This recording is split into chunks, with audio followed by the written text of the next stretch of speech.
Hello, and welcome to the 2020 Iowa Interfaith Power and Light Called to Climate Action October event. On behalf of the Iowa IPL staff and the student leaders, thank you for coming. My name is Tiffany Van Gilst, and I'm a sophomore at Central College studying environmental studies and global health, and I'm a Called to Climate Action student leader. I would also like to lead us in prayer.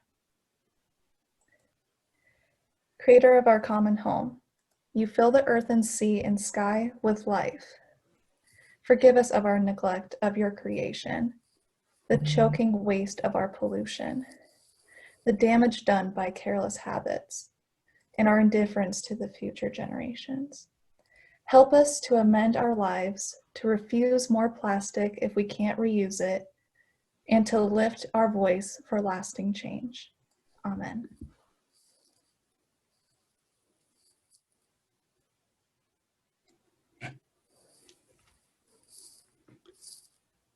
Good morning.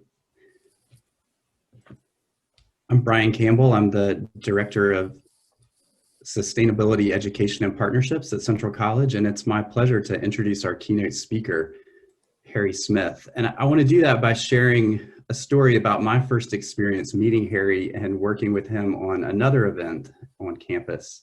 So in the spring of 2015, shortly after I had started at Central College, Harry came to Central to interview Harold Hamm, a prominent businessman who was really one of the pioneers of fracking.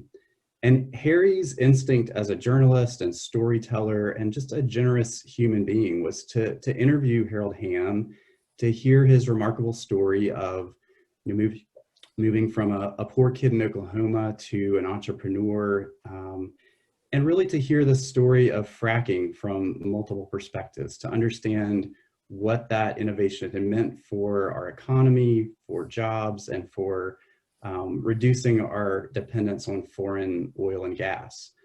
Now, what I experienced that day, and what I think Harry did too, was a remarkable example of students at Central College and their critical thinking.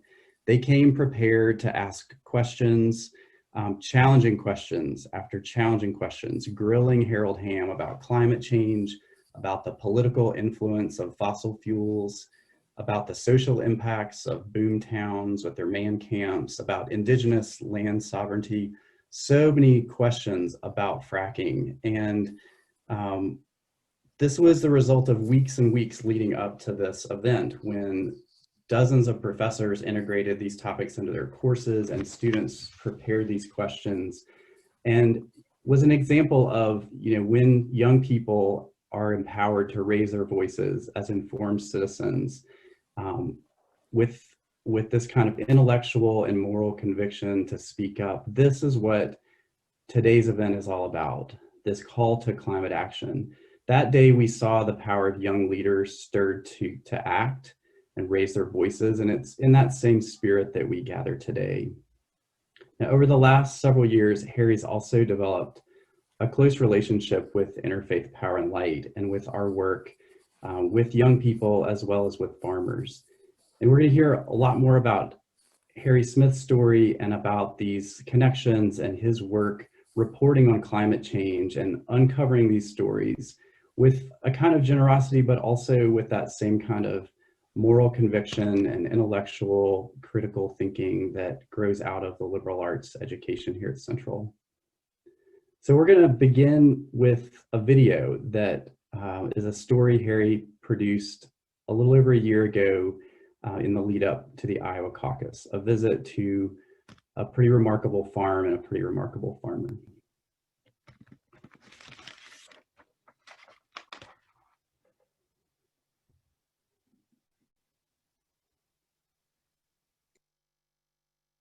Just over 2 months from now, on Monday, February 3rd, the first votes of the 2020 presidential campaign finally will be cast in the Iowa caucuses. A pair of new polls this week showed South Bend, Indiana Mayor Pete Buttigieg as the new frontrunner in the state that is proud of its long tradition of kicking off the election. Among other voters, the Democratic primary candidates will have to win over farmers in the state, and one in particular. In fact, Joe Biden went to see him just yesterday. Harry Smith introduces us in our Sunday Spotlight. on a farm just south of Des Moines. Matt Russell helps with the birth of a calf. There you go. Good job. He's a fifth-generation farmer, and his connection to the land and what it can produce is visceral. Is there still some romance left out here? It's all romance.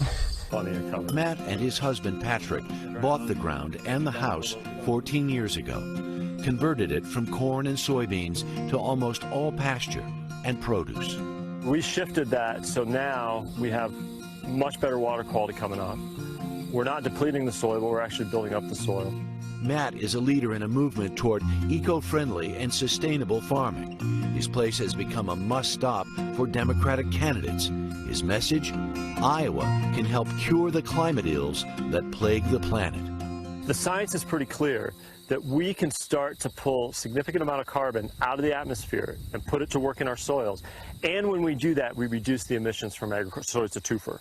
Russell had studied to become a priest, then devoted himself to public policy.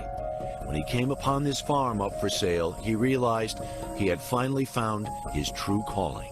When I figured out my discipleship, what's my call, it was sustainability, natural resources, agriculture. So that's your holy trinity. That's, there you go, yeah. The blue-jeaned evangelist speaks in church basements and barns, his sermons sounding warnings of the coming climate apocalypse. If we keep this in corn and soybeans for the next 20 years, just like it is right now, we're essentially saying we're accepting the tipping point. We give up. We're going into the catastrophic climate crisis.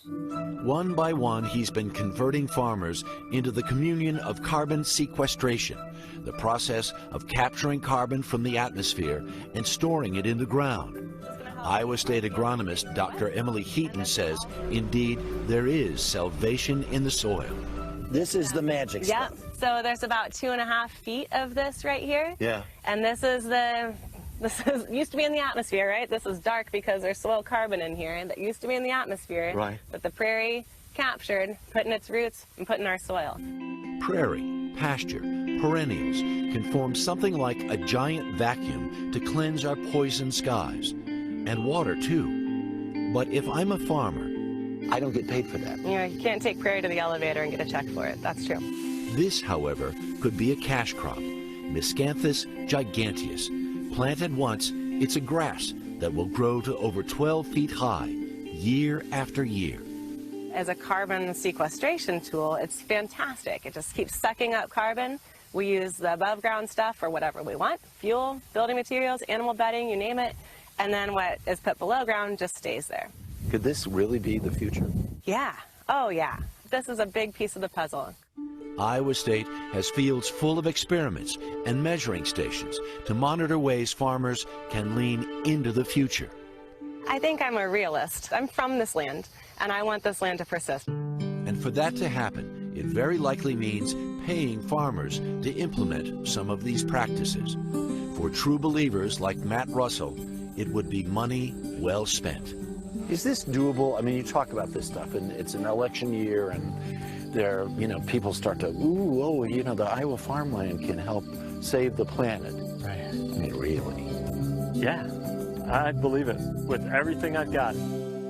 For Sunday Today, Harry Smith, Ames, Iowa.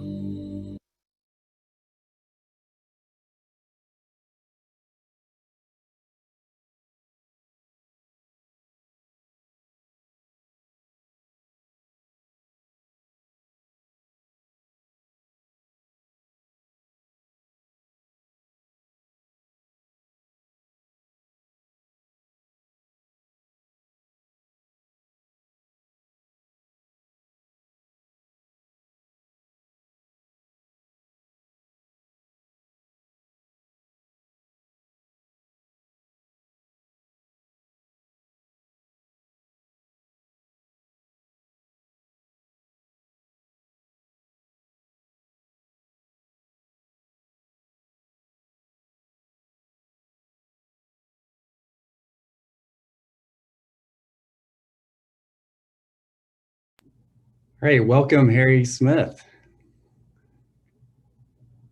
I think you're muted still. Oh, I didn't know you had muted me.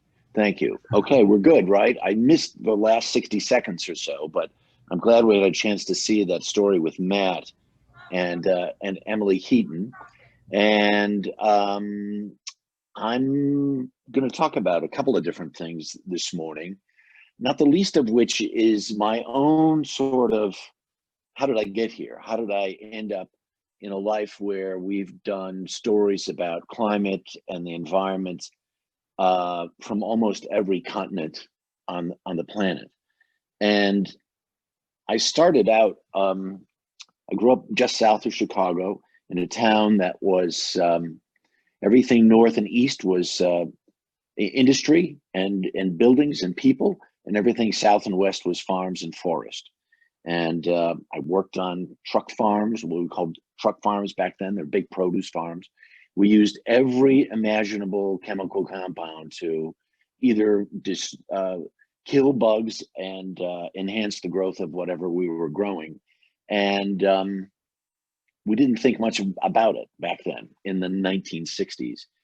And my journey, I think, really begins as a kid who grew up in the old Reformed church, and we went to church twice on Sunday. We went to church on Wednesday night. We didn't play outside on Sunday. I mean, we were pretty strict about what we thought was right and wrong. And I remember being in the pastor's class on Wednesday night for catechism. And I'd been reading the New Testament, and I'm reading the Sermon on the Mount, I'm reading the Beatitudes, and we're looking at these messages about blessed are the poor in spirit, blessed are the meek, the merciful, the peacemakers. And I remember turning to the pastor and saying, this is the most important stuff, right? Isn't this is the most important stuff? And I said, if it is the most important stuff, how come that isn't how we actually live our lives? And that's not what we actually talk about most Sunday mornings and Sunday nights or Wednesday nights. And I realized that I was moving away somehow from some sort of orthodoxy, I guess, that I had grown up with. And I remember that moment really sort of sinking into me in a kind of grasping a sort of not just intellectual, but emotional understanding of what I'd been taught for, 17 or 18 years. And as I went off to college, when I left for Pella in the fall of 1969, and that very first spring was the very first Earth Day. And that's when I started to pay attention to so many of the things that just had passed me by. As a brush-cutted wannabe football player south of Chicago. So living in that world, we didn't pay much attention, quite honestly, to the environment. When living so close to the industry of South Chicago and East Chicago and Gary, Indiana, the soot from the steel mills and the foundries would literally land like if you washed your car on Saturday afternoon, which we all used to do. There were no such thing as car washes, but we'd wash your car on Saturday afternoon, and a half an hour after you washed your car, you'd come out and you could draw your finger across this once clean surface, and it'd be covered with the soot from industry. And quite honestly, back in the day, that we didn't think that was part of the paycheck. It wasn't something that was actually harmful to living things that were in its neighborhood. My mother, who would be in her hundreds now, grew up on a farm in Indiana, and it was pre-chemical treatment of the land. And she used to tell me stories about how she and her siblings would play in the ditch on the farm. And that ditch was filled with most amazing kinds of wildlife, with crawdads and amphibians and then snakes, and it was a nature's party in these ditches. And she was also a woman who could walk through any park in the United States, including Central Park, and identify every tree. She knew the name of every plant. She understood what the birds were doing and when they flew south and when they migrated back again. And growing up in this environment, there were certain touchstones, hers, my understanding of what the New Testament seemed to me to be all about, and an increasing curiosity about what the truth was of our planet. So these were formative issues for me as I then moved on to graduate from Central, go to work in media in Colorado. I worked first in radio, I worked as a DJ, but I also did a lot of talk stuff. And back in those days, in the early 70s, there were many days during a year when, because of pollution along the Front Range, you couldn't see the Rocky Mountains. They were not visible from as close as Denver, which nowadays, except when there's forest fires, it's an everyday occurrence. But back then it wasn't a thing. And it was actually a Republican administration, believe it or not, way back in the day that said, yeah, maybe there should be such a thing as an environmental protection agency. And it was through the work of the EPA and trying to curb tailpipe emissions that over time, all of a sudden, we could see these mountains that we couldn't see anymore. And that interesting now, because back in the day, if you turned on your car, stuff would come out, and that stuff was polluting everywhere, all over the country. Places like Boston Harbor they were filled with garbage. They were filled with sewage. The place was a place you would never put a foot in, and now it's full of lobster traps. So there have been amazing things that have happened in my lifetime through the decades that have really shown me, for instance, that public policy can make such significant progress in terms of fighting polluters. Just to be blunt about it. When I was on the farm, we used DDT, and it was because of public policy that DDT was banned. And all of a sudden, all over the country, within just a number of years, predators were seen again. There was a time in Iowa, the Hawkeye state, where you didn't see any hawks because the hawks would feed on, for instance, the fish or the small rodents in the fields, rodents that had been chewing on this stuff that had been treated by DDT. The hawks would eat this, then their eggs would be inviable and they couldn't reproduce as a species. Well, now we have red-tailed hawks in Central Park.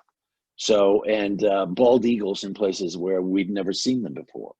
So I guess for me, it wasn't so much an epiphany as it was an illumination that here is this planet, and we've worked really hard to do a lot of things to mess it up. But what I've also found is when things are mitigated, progress can seem almost immediate. It's quite remarkable when mitigation comes in, how quickly the earth can rebound and reclaim itself. So these are some of the things I've come to know along the way. I guess the other thing to me that, going back to those New Testament passages, this notion that actually comes out of the Old Testament was basically, we're our brother's keeper, our brothers and sisters' keeper. Ideas like love your neighbor as yourself, those are Old Testament ideas that were brought into the New Testament. And those scriptures told me that we're all connected, that we have a responsibility to each other. Martin Luther King Jr. once said, it really boils down to this, that all life is interrelated. We're all caught in an inescapable network of mutuality tied into a single garment of destiny. What great words, right? Whatever affects one destiny affects all directly. So there you are in a state that doesn't require masks. This is what it's all about. right? This is so what it's all about. Just a little bit of science can make such a giant, giant difference. So in my career, we traveled to Antarctica and counted penguins because Antarctica's climate is changing really, really rapidly. And the oceans there are warming.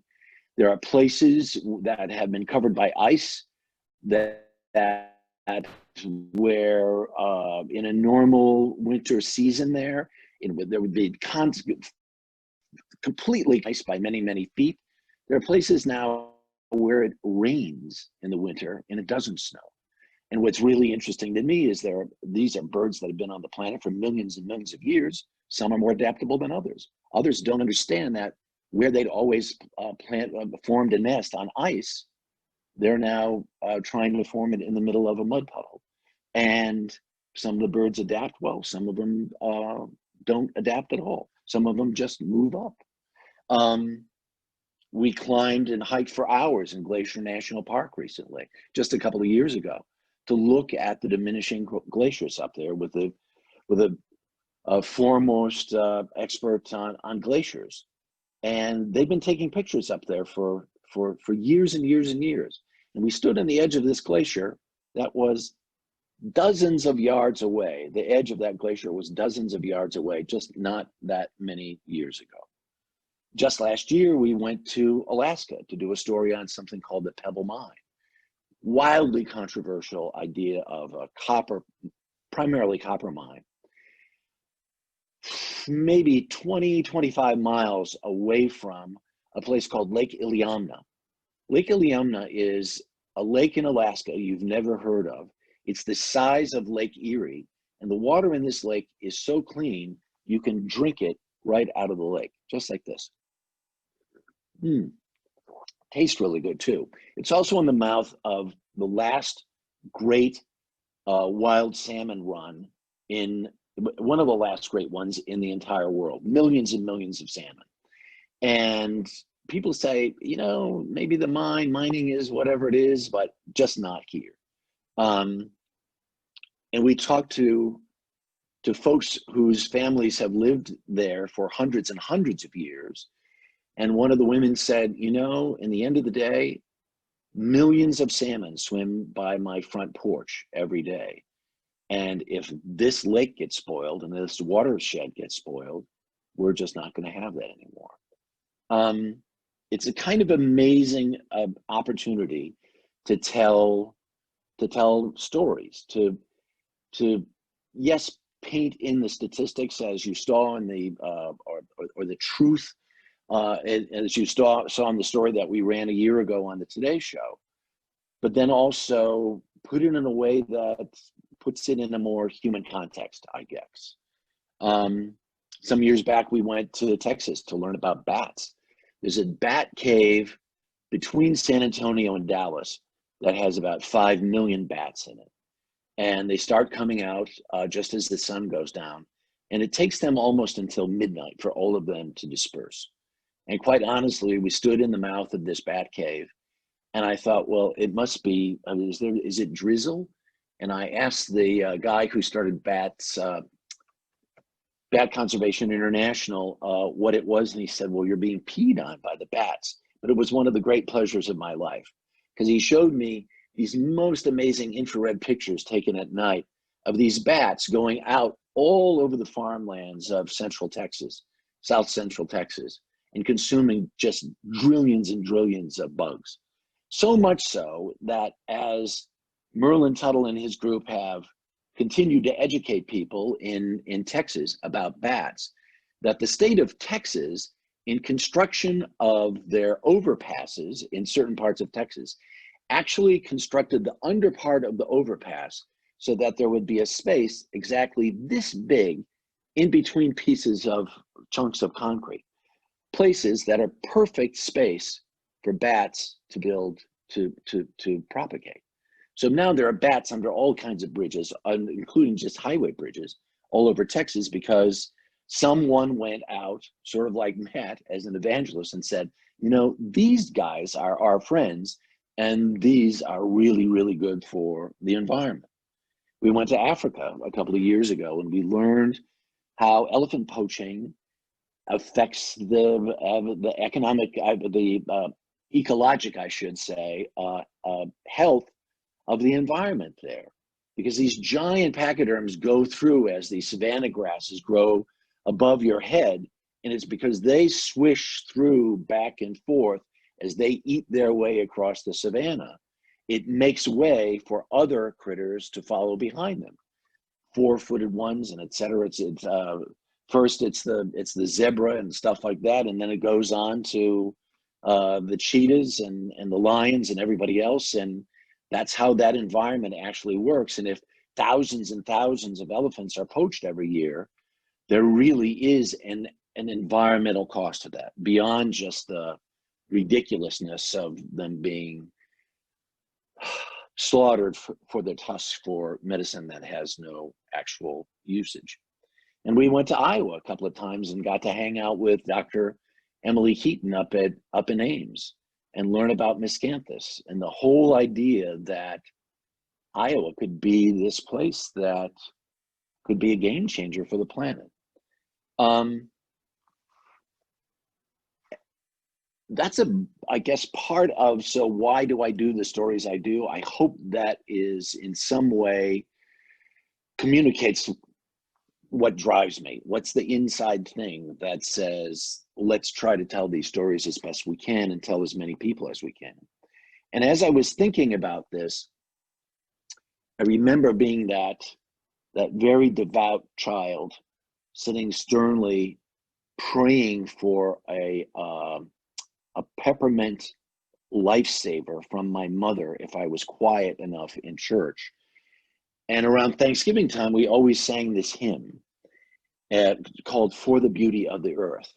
And the lyrics to me just, they hit me like a ton of bricks as I was trying to remember, okay, how did I get here? How did I end up in this space with you right now having this conversation? And the lyrics to the hymn go like this: for the beauty of the earth, for the beauty of the skies, for the love which from our birth over and around us lies. Lord of all, to thee we raise this our joyful hymn of praise. For the beauty of the hour, of the day and of the night, hill and vale and tree and flower, sun and moon and stars of light. I remember singing that song and just, I mean, like, some things actually pass into you. They pass through you sometimes, or sometimes we just in one eye and out the other. But to this day, those words really ring true to me. So, how do we end up on the journey we're on? If we're on this climate journey together, it's not necessarily like being blinded on the road. Sometimes it's more of an evolution, I would even say. So that's how I got here. And I'd like some of our student leaders to share some of their ideas about why it's important to be doing what we're trying to do. Harry Smith, thanks so much for sharing your climate journey with us and sharing some of the stories you've gathered over the years. I want to invite Leah Van Dam and Emma Cherbeck, who are two Central students, to have some response and conversation with you about what you just shared. Before we jump into questions, I do want to quickly acknowledge that here in Iowa, we are on stolen land, as are everybody in the United States. So here in Iowa, we're on Iowa, Sauk, and Meskwaki land. And after this, I'll send a link if you guys are curious to see whose land you're on. But now that we've got that, my first question for you is, in your professional experience and your personal life, how do you see climate justice relating to other social issues like racial inequalities or class divisions? That Martin Luther King quote is really answers that question, that whole idea of us being interrelated. And I'm so glad you're going to post the thing about whose land it is, because so often, when we're especially out, talking to farmers, well, my grandfather came and homesteaded this land and et cetera, et cetera. there were people there before you, dude. And they were displaced in a very unceremonious way. We interviewed one of two of the first Native American female congresspeople a year ago, Deb Haaland in New Mexico. And I was asking her about her background. And she said, well, my father's family was Norwegian. They've been in the country about 100 years. I said, and what about your mother's? And well, she said, well, she's a Pueblo and they've been here for 1,200 years, right? This whole thing about borders and about who owns and who, I mean, not from I'm not trying to advocate for some giant reclamation, but at the same time, just our own personal self-awareness about where we are, who was here before us, and what it cost for us to even get here in the first place. So I love that you're doing that. I think it's really absolutely terrific. But I can read that quote again. I think I really do believe that this notion that I really believe in this interconnectedness of all these issues. We did a number of stories, for instance, in the spring and in the early summer, especially as with the rise of the Black Lives Matter movement, just about how we've looked at history, right? So we're in Virginia at Thomas Jefferson's home, and Jefferson is the most applauded of any of the founding fathers, right? Yet Jefferson in his lifetime owned more than 600 people, and the only people he freed were this tiny handful of relatives of Sally Hemings. Not even Sally Hemings herself was freed. Well, some of those descendants of the folks who were freed, I've gotten to know them. And, you know, what do we know, for instance, about African-American farmers? And since Reconstruction, 90% of the land that was once owned by African-American farmers is no longer in the hands of African-American farmers. The Jim Crow laws, all the other kinds of things that have done over decades that have enriched the lives of people who are not of color, it all has an effect. All of these things, I think, tie into each other. I don't know if I exactly got to your answer, but I absolutely believe all these things are connected. And okay, and off the top of my head, you think about the most polluted parts of certain cities are often the poorest parts and most densely populated parts of cities. And so why is the rate of asthma, for instance, so high in certain parts of urban America? Because the housing is substandard and because there's more pollution there. So yeah, are we connected? Hey, if you live in the glorious suburbs of any big city, that's not so much an issue for me. But if the health of your fellow man several miles away is impacted by the fact that the pollution is so high, I don't think that's not our responsibility. It's all our responsibility.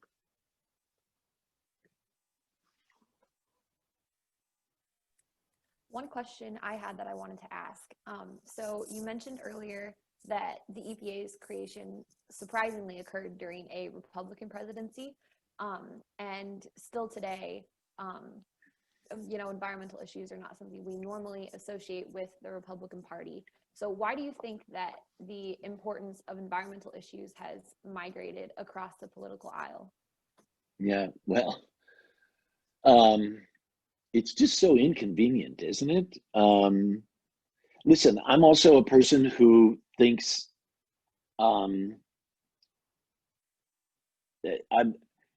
someone I know tried to start a small business recently, and the bureaucratic entanglements were almost insurmountable. I mean, really pretty simple business. And as a guy I know in business showed me the regulations, his folder, his little tiny manila folder this thick, from when he started his business in the 80s to how thick it is now. So I think I'm just going to be honest. There's a part of me that feels like a lot of us are over-regulated, and the bureaucracy sometimes will work pretty hard to choke economic growth, for instance. So I think that's part of what the Republicans are about. But at the same time, I think we need to realize how government often works. And if you're paying millions and millions and millions of dollars to lobbyists on K Street, and you're writing the checks to campaigns that are going to do your bidding, then it becomes easier for different political entities to say, well, this is the way we're going to go. So, yeah, it's interesting, right? So we were talking about Harold Hamm earlier, and one of the issues that's really come to fore in where there's fracking is there's so much methane that comes off of these areas where there's fracking. And during the Obama administration, they said, we need to figure out how to control that, because that's just really bad news for the environment. And one of the things that happens in this current administration is say, that's not such a big deal. So yeah, it matters who you vote for, and where decisions are made often I think you just have to follow the money.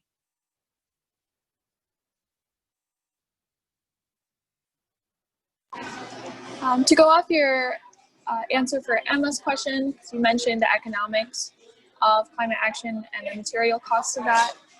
And in the video with Matt that we watched earlier, you guys also discussed how you can't always get a check in exchange for climate action. You don't get paid for some of that. So in your personal opinion, in addition to what you've learned in your field, do you think that this is an important factor in motivating people to take climate action? Or are there enough people who might see it as a important issue for the longevity of economics instead of immediate profit? Yeah, if that makes sense. I think, well, you know what? I think this it's not an overnight thing, but we've met. When I first started to pay attention to some of these issues in Iowa was when the Des Moines Water Board sued the 3 counties in Northwest Iowa and said, dude, we're spending millions of dollars a year to pull the nitrates out of the water here, and this is crazy, and you should pay for it. So that's when I first started to pay attention to it. And then I would ask my farmer friends in Iowa, what do you think? Well, no, there's already nitrates in the land, and da-da-da-da-da-da-da-da. I think over time, I think some of these stories need to be repeated and repeated and repeated and repeated. We met farmers that are working with Iowa State last fall, who are like, oh, now we're planting prairie strips, and oh, by the way, and you plant a prairie strip, and what happens? All of a sudden, there's this amazing biodiversity that happens, right? So I think the awareness and also then the sense of personal responsibility grows over time. And yeah, listen, I think there's a kind of a craziness right now. The United States has more petroleum than it knows what to do with. We're growing all this corn for ethanol that is, what's the plus minus on its effect on the environment? Maybe not so great. So yeah, and if you were, for instance, a kid who said, hey, we're going to go start an organic farm someplace, and realizing the cost of an acre is, even up to $10,000 or more, how we're utilizing these God-given resources, I think over time people are going to, I wouldn't be surprised if the day, listen, there were farmers in north central Iowa some years ago, these bachelor farmers who had this big, beautiful farm. And when they died, they passed it on to the Department of Natural Resources. And they said, their wish was to put it back into prairie again. And when the reporters went up to talk to the local farmers, They said, well, why would they want to do that, right? It's kind of this crazy thing. But over time, as we repeat our stories and as the message of cleanliness maybe is next to godliness, I think that message gets through. One question we wanted to ask from one of the attendees, Carolyn, she asks, do the corporations that own NBC and CBS raise barriers sometimes to reporting the connection between extreme weather events and the heating of our planet and climate change? No, and it's quite interesting because there actually is a commitment on some of the shows, especially the Today Show, which I work for frequently, to talk about climate change. We do like a climate month or climate weeks. Yeah, there are no restrictions. There's no restrictions whatsoever.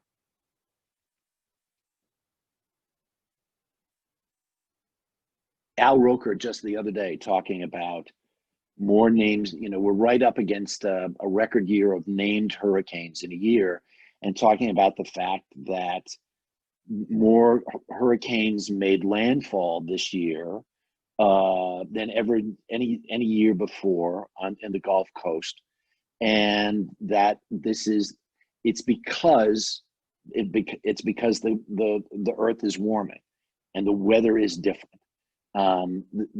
He never hesitates to talk about that.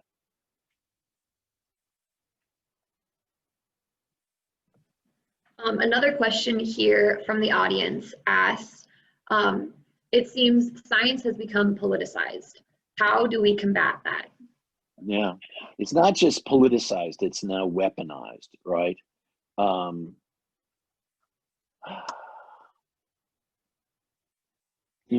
That's really one of the great questions. We're working on a story right now about disinformation and sort of the insidious nature of the squirrel holes, the rabbit holes that people end up diving into on the internet.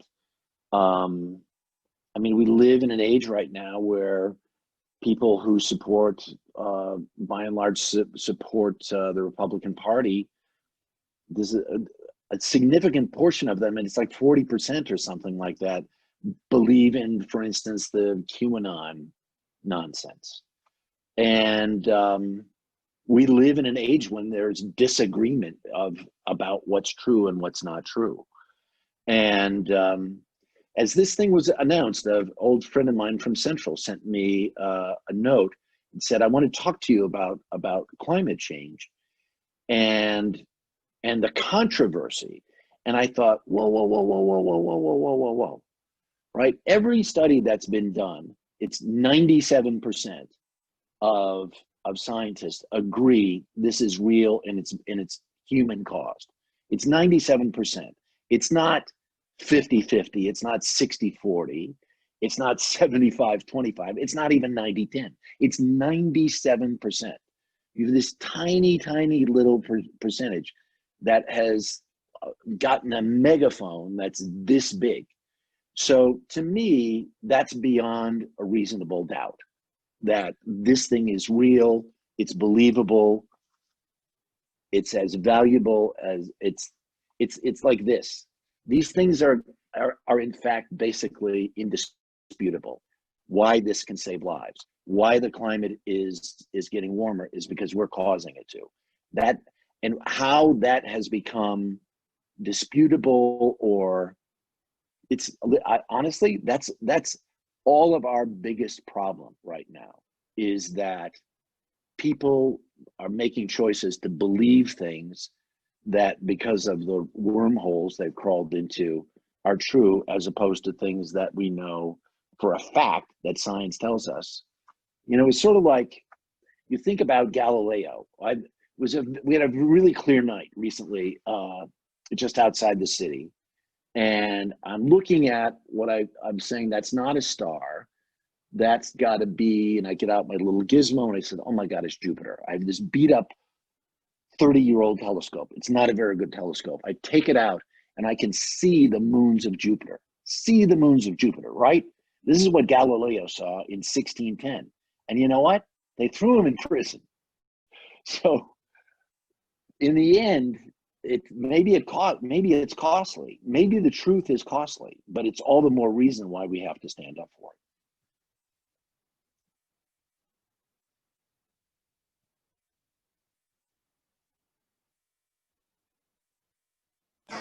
All right, those were some really great questions.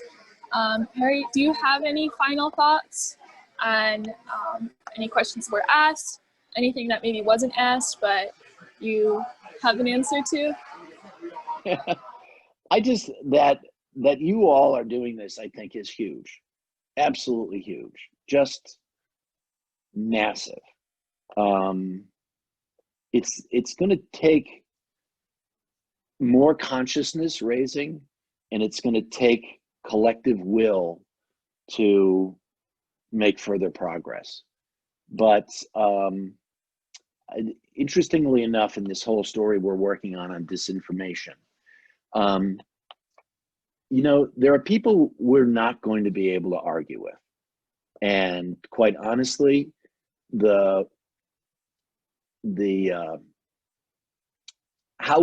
how we comport ourselves in these conversations as listeners, and how we insist that we hang on to the things that we know, are just going to continue to be important, and maybe even grow in importance, you know, over time. So yeah, I love that this thing is happening. I love there are so many of you involved. And you know, as you're on this journey, when you have successes, you need to share those successes with us, right?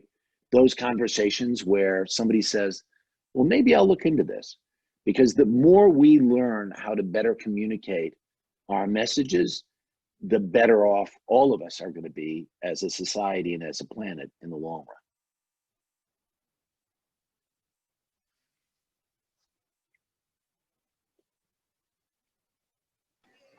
All right, somebody stop me if I'm wrong, but I think that's kind of the end of our discussion in that section. So we're going to move on to a video. In the past months, Iowa college students have been encouraged to take climate action in whatever ways are most conducive to their community.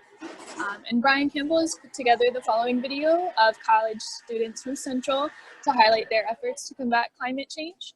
And it'll just show examples of what we're doing around the state and the country for the bigger picture. And just as a reminder, students are invited to join the following meeting after this one to discuss what we've been doing and what more can be done.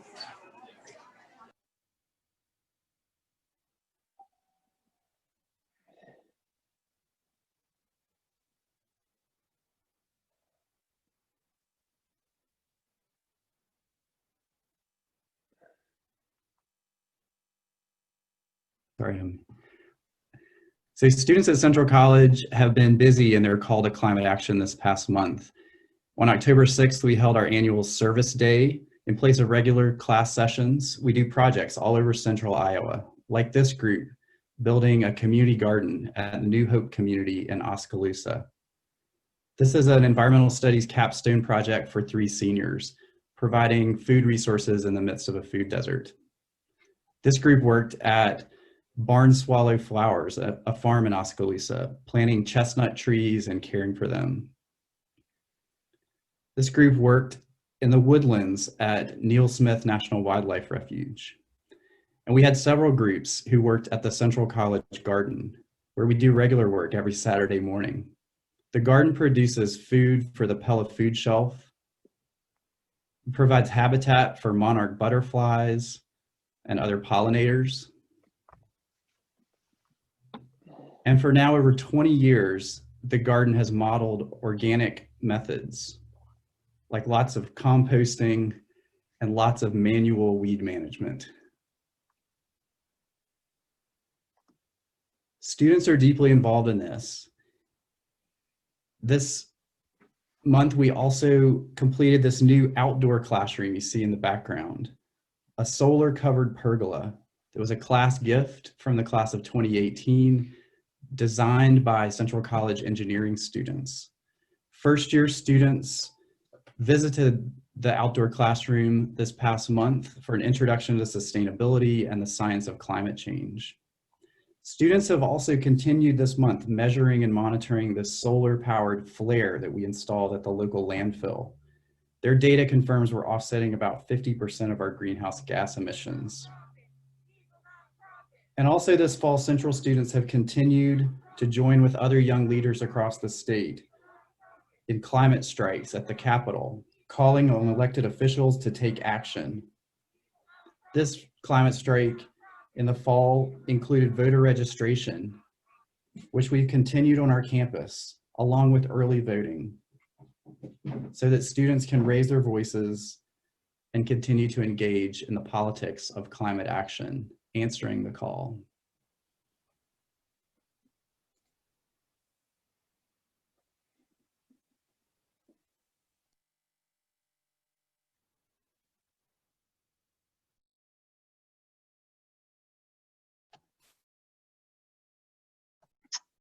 Thank you, Brian, for giving that update on what Central's been up to. And hello, everyone. My name is Alyssa Corkery, and I'm a senior at Loras College. And I was part of the student leadership team this past summer. On behalf of Iowa Interfaith Power and Light, we thank these schools and organizations that have participated this semester in 2020 called to climate action. Central College, Co-College, Des Moines Area Religious Council, Divine Word College, Fort University, Drake University, Grayson University, Loras College, and Luther College.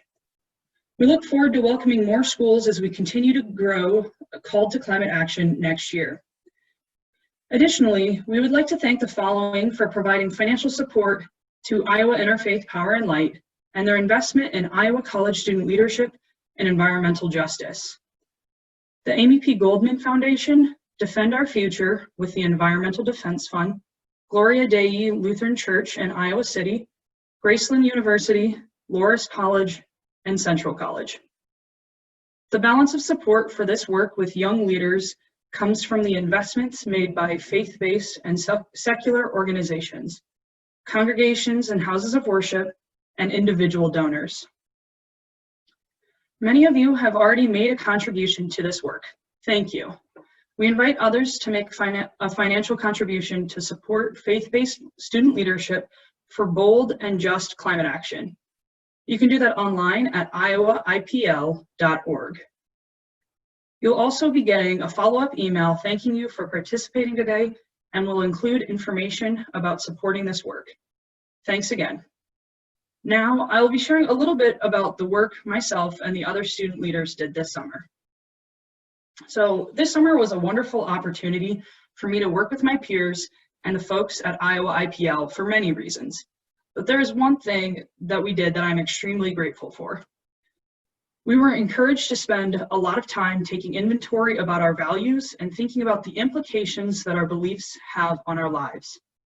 After we spent a fair amount of time actively reflecting and discussing what we think to be important for our lives and for climate action, we then worked together to distill our beliefs as a group into what we call the Interfaith Climate Statement. The summer student leaders decided that in accordance with our values, we are called to celebrate diversity, listen to others, amplify the voices of Black and Indigenous people and all people of color, discuss social justice issues with others, attend to our communities, reduce our consumption, and be engaged civic leaders through voting. And that is exactly what the Interfaith Climate Statement says, because we believe all of those pieces to be crucial in climate action. The statement is useful because it doubles as a pledge and can serve as a reminder of what I am supposed to do in my daily life to work for climate action. I have personally committed myself to climate action by signing that pledge because it is what my values demand of me. Additionally, we plan to use the statement as a tool to show Iowa's elected officials that their constituents care about climate action and demand change. And this is where all of you wonderful people come in. So up on the screen, there is a QR code that you can scan on your phone by going to your camera app pointing it to the box on the screen, and then tap on the link that should pop up on the screen. This will take you to the website where the pledge can be found. Once you are there, we ask that you wait just a few minutes until we finish the session before adding your signature, as we will soon be closing in prayer.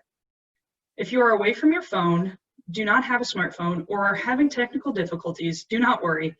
The pledge can also be found on the Iowa Interfaith Power and Light website and Facebook page. Signing the pledge is important because we will be giving a copy of the statement and a list of the signatures to Iowa's representatives to show that many Iowans have pledged themselves to climate action and to ask our legislators to do the same. This is an opportunity to show your elected officials that you care by signing the pledge and adding your name to the list. And so we invite all people of faith and conscience to please sign on to our statement and pledge yourself to climate action. And if you're feeling extra inspired, we would also love it if you could share the statement with your friends and family as well, and maybe even use social media to motivate others to sign. The more names we have, the better. And lastly, I would also like to encourage everyone who is able to go vote this election with climate change in mind. Voting is an incredibly powerful way to make your voice heard and to ensure that you are represented by officials who take climate action just as seriously as you do. And with that, I will be passing things on to my good friend Kennedy so that she can close us out with prayer.